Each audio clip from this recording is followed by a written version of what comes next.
तपाईँ दिजु हजुरलाई नमस्कार छ है। ल नमस्ते भाइ। अनि हजुरलाई हजुर कुन ठाउँबाट आउनुभयो? म पुनर्वासबाट हो। पुनर्वासबाट है।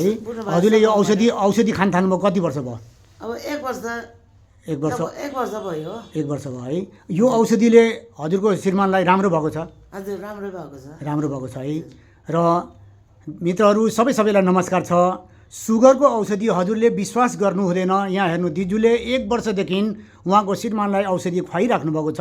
मैले कुनै बनाइ चनाइ गरेर भिडियो बनाएको होइन।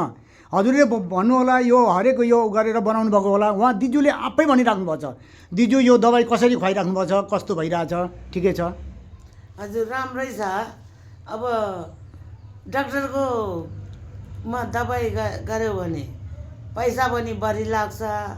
शरीरमा किडनीमा कालेजीमा सबैमा असर पनि हुन्छ भनेर म त यहीँ आउँछ, यहीँबाट लान्छ। मेरो बुढोलाई त पहिला त पुग्न 400 390 95 भरियो। अब त कहिले त अब महिनामा कहिले 2 महिनामा चेक गर्छ। कहिले खाएर 100हरू पुग्छ, नत्र भने 59 यताउता मात्रै हुन्छ। अब त्यो कन्ट्रोलै भएको हो। अब खाना पनि बाढ्छ। खालि आलु र के भन्छ चिनी मात्रै खाँदैन, अरू त सबै थोक खान्छ। केला पनि खान्छ। जान काटेर त भिटामिन भन्छ। घरमा थुप्रै थियो। गर्मी भन्छ, गर्मी पनि भएन खै, खाएको खाइछ। आम खान्छ। आम जनतालाई के भन्न चाहनुहुन्छ हजुरले?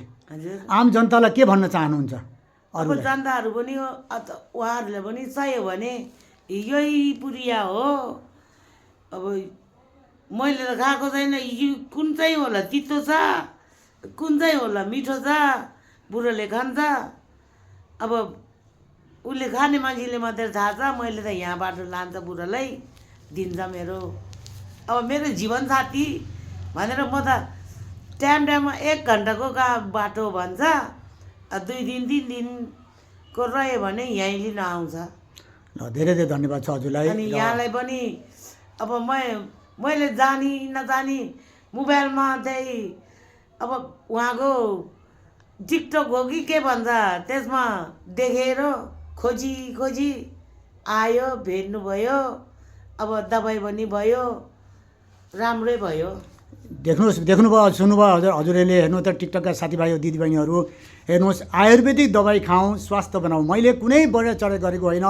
सुगरको औषधिहरू आयुर्वेदिक हेर्नु त 12-14 किसिमको जडीबुटीहरू मिलाएर बनाएको छु। उहाँको श्रीमानलाई 400-500 सुगर थियो।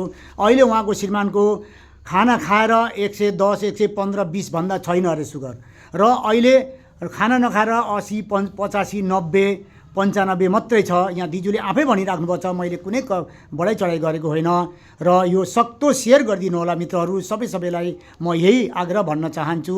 र जय श्री राधे। लसो दिजु, लसो हजुरलाई। अब यो भनौँ भने अब डाक्टरहरूले पनि के भन्न होइन, डाक्टरको दबाईले यो सुक्कर भएको मान्छेहरूलाई डाक्टरको दबाई खाएर धेरै जस्तोले किडनीहरू सिद्धिने रहेछ कि, किडनीमा असर पार्ने रहेछ। बरु ढिलै सन्च होस्, जराबुटीमा केही हुँदैन भनेर मैले नै जिद्दी गरेर खिलाउँदैछ। आज यहाँ मैले थाहा नभएर त मेरो बाबा सिरी थियो। यी बाबा सिरीको पनि पाउने रहेछ। बाबा सिरीको पनि उहाँलाई पनि पाइल्स भएछ। पाइल्सको पनि मैले औषधि दिएको छु दिजुलाई। अहिले मैले एउटा यो हो, मैले औषधि दिएको छु। र अहिले बाबाश्रीको पनि दिएको छु दिजुलाई। बाबाश्री भएको रहेछ र उहाँलाई मैले अहिले थोरै खालि अजमाउनको लागि दिएको छु मित्रहरू। र सम्पूर्णलाई राधे, जय श्री राधे।